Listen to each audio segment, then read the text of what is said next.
What's up, everyone? Welcome to today's video. Welcome to the Video Game Fight School channel. Thank you very much for tuning in.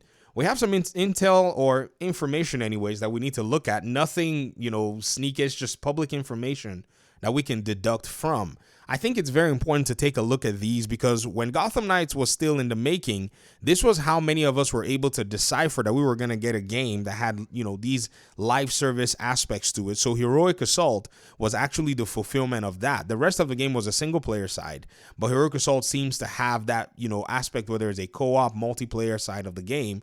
And a lot of us had been looking forward to it because there was a community manager post that highlighted that they were wanting for someone who would come in and put players in a position where they wanted to log in daily. So this was pretty much the signal to that effect. Now, what we have here, shout out to Suspicious Tension, by the way, who's been basically a friend of the channel, sharing a lot of important detail. He tagged me on kind of this conversation, and we're going to look at what exactly is going on here. So apparently, they have these job listings that are all full-time listings for Warner Brothers Montreal, and they are on site pretty much. They are full-time in their own, right, and you can see that these are senior level positions. In my opinion, I think what this is expanding the team in regard to making a new video game. Now, it could be that they're probably just expanding the team to support more Gotham Knights, but I don't necessarily feel like this is the direction that they're going.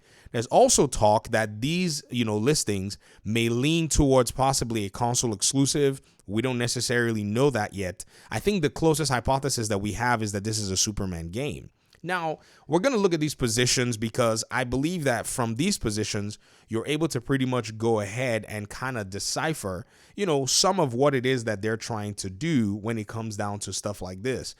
Now, you also got to remember that the entire job description, for the most part, almost is written in French, but there is an English side of it. But let's look at what a lead gameplay programmer's job is going to be. You guys know I like the development side of these video games, so let's go ahead and look at what it is that they're looking for. So pretty much they're looking for a lead gameplay programmer responsible for expanding DC Comics universe into the interactive space. That's as vague as you can get. Basically, their job is going to be leading a group of programmers to develop and pretty much work on optimizing cross-platform systems and tools like gameplay animation, graphics, physics, networking, and other core systems. It'll be a responsibility to establish work priorities and all that stuff, and they want you to work, closely with the content directors, the game and level design directors, the art, the production, all of that stuff. And they require for you to have all these years of experience. So this person is going to be a heavy hitter, possibly would have shipped a, one AAA game. So they basically said have participated in the delivery of at least 2 AAA game titles. Whoo! That's a lot of game titles to, participating, but this is the makeup of the team at Warner Brothers Montreal. I know people, talk and, they hurl dung out of their mouths saying, oh, they don't know how to develop at Warner Brothers Montreal. But I guarantee you the resume of the producers and the developers in that studio will floor you. And what's funny is you'll be shocked to see that you've actually enjoyed some of the games that people from Montreal in the Warner Brothers studio have actually worked on in the past. Some of you swear by Deus Ex. I've never played any of them. I have most of them, and I said I was going to try to play it. But believe it or not, the executive producer on Gotham Knights actually worked on Deus Ex. So you got to go back and you got to look at who you're talking to when you're actually describing, oh, these people don't know how to make a game. It kind of makes people look a little, kind of silly. But they want somebody that can actually work on C++, 3D math skills. So this is basically somebody who has knowledge of Unreal Engine 4 and 5 game engine, and this is a plus. Now, people have talked about how they would love for their next new game to be on Unreal Engine 5 and all that stuff. But here's the reality, guys. Unreal Engine 5 and Unreal Engine 4 are basically similar engines. They work very similarly. They do have a lot of systems that differentiate them, but we haven't necessarily tested the fidelity of Unreal Engine 5 when it comes to making other video games.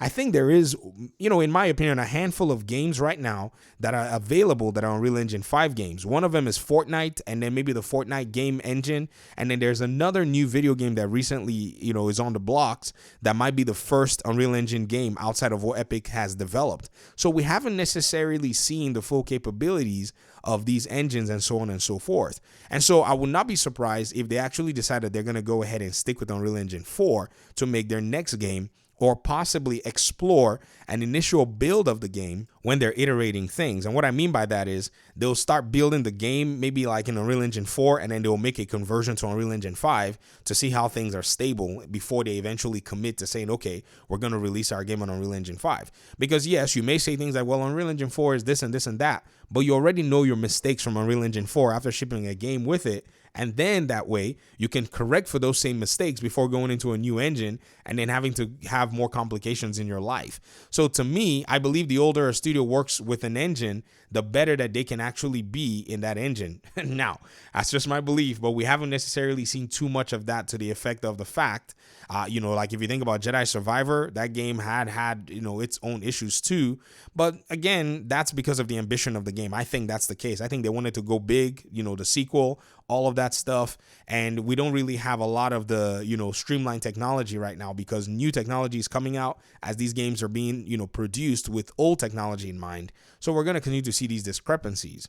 But when you kind of think about all of this, I think to me that this is signaling that they're working on a new video game. They're probably going to get these lead roles in and then eventually start to fill up the roles of developers and artists, with all kinds of different, in my opinion anyways, all kinds of different team members that these people are going to pretty much lead, and then they're going to come together and start to work cohesively on the games. These development, processes are very strange in my opinion, because what they're going to do too is they're going to leave these job openings because they're more recent. They're going to leave them until the position is filled with the best person that they want for the job. And so I think what we need to continue to do is, as a community, we need to continue to keep our ears to the ground, because I think very soon they're going to tease their next game. I don't necessarily think that they're going to wait too long like they did with Gotham Knights before unveiling the game. I think now their marketing is going to be really centered around giving a very clear message as to exactly what their game is going to be. So in my opinion, I think the methodology of announcing the Gotham Knights game was okay, but they might want to go the new version like what Monolith is doing right now, which is pretty much they've already announced their Wonder Woman game a long time ago. They did that at the Game Awards. I can't remember if it was maybe 2020 or 2021 Game Awards. And so now we know they're working on that game. We kind of have our expectations set. So if they want to do anything like maybe bring an RPG version of their game or do something pretty cool, at least we have, some kind of a directive as to where the game is going. But these are my thoughts. I'd love to hear what you think in the comment section. Some of you may want another Gotham Knights game. I would not mind another Gotham Knights game. I would not mind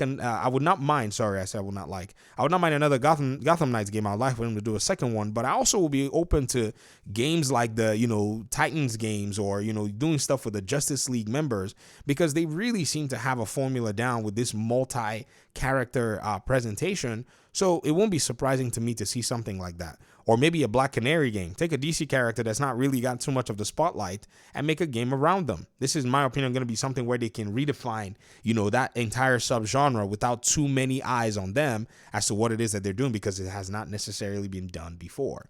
But thanks so much for watching the video. I appreciate you guys' time and audience. Hopefully we'll talk pretty soon in another one. Peace out.